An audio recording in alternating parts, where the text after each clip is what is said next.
ya, saya selalu dipanggil ke Mabes, dipanggil ke Polda, dipanggil oleh Kapolri, dan seterusnya dan seterusnya. Jadi waktu mau aksi tanggal 28 kemarin kita dipanggil polisi. Tujuannya singkat, kita mau dipres, kita mau ditekan supaya aksinya batal, supaya aksinya gagal. Begitu juga yang tanggal 5 besok. Kalau saya ada di tempat, mereka akan ingkar, mereka akan panggil, mereka akan macam-macam mereka lakukan supaya aksi ini gagal. Bagi saya tidak ada masalah, saya mau ditangkap, saya mau dibunuh, tidak ada masalah. Cuma yang jadi persoalan, ini kita perjuangan bukan perjuangan sendiri, tapi perjuangan tim, perjuangan rame-rame.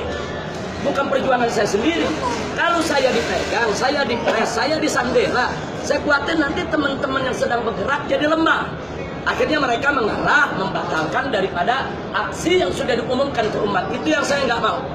Jadi saya nggak mau itu terjadi. Pokoknya aksi jalan terus, tidak ada urusan saya disandera, saya mau diperiksa, mau ditangkap, nggak ada urusan. Yang sudah kita buat aksi, jalankan itu aksi. Supaya mereka tahu kalau ini bukan kerjaan saya sendiri. Ini kerjaan umat dari mana-mana. Kerjaan habaib, kerjaan ulama, kerjaan pondok-pondok pesantren, kerjaan ormas-ormas Islam dari berbagai macam golongan. Nah ini yang kita ingin buktikan. Maka itu kemarin begitu mau aksi 28, saya segera cabut untuk umroh. Sengaja supaya tidak ada yang bisa mereka sandera. Sehingga teman-teman kemarin alhamdulillah turun dengan tertib, bagus, ratusan ribu yang turun. Dan insya Allah besok tanggal 5 akan lebih banyak lagi yang turun untuk menegakkan keadilan. Jadi ini yang saya mau sampaikan, kita tidak akan mundur, kita tidak akan pernah mundur apapun yang terjadi. Nah, saya mau tanya lagi semua, sekali lagi, siap berjuang? Siap. Siap jaga Indonesia? Siap. Siap tegakkan kalimat Allah? Siap. Siap bersatu? Siap. Siap di belakang komando para ulama? Siap. Takbir! Allah! Sallu ala nabi. Sebelum kita akhiri, kalau ada satu atau dua pertanyaan silakan. Silakan. Waalaikumsalam.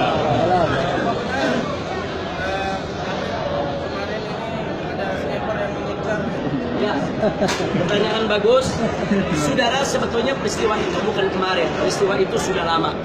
Sekitar sebulan yang lalu ada penembakan tersebut. Sengaja saya rahasiakan. Sengaja saya diamkan. Lo kenapa nggak lapor polisi? Bagaimana melapor? 3 posko FPI di bom molotov. Sampai sekarang pelakunya nggak pernah diperiksa, nggak pernah ditangkap. Kemudian saya gelar tablik akbar, ada bom mobil yang diledakkan. Dan 2 mobil lagi bomnya tidak meledak, saudara. Dan nggak diproses sampai sekarang. Kemudian ada Novel Baswedan, mukanya disirami dengan air keras. Pelakunya sudah ketahuan kok. Kita sudah deteksi, pelakunya sudah ketahuan. Yaitu pelakunya seorang pengusaha keturunan, saudara, yang punya usaha dalam kemasan kelautan dan memakai 2 preman dari timur untuk menyirami daripada, yaitu Novel Baswedan dengan air keras. Nah sekarang orangnya udah ada, identitas ada, udah diproses. Jadi mau ngapain repot-repot saya laporin soal penembakan, saudara?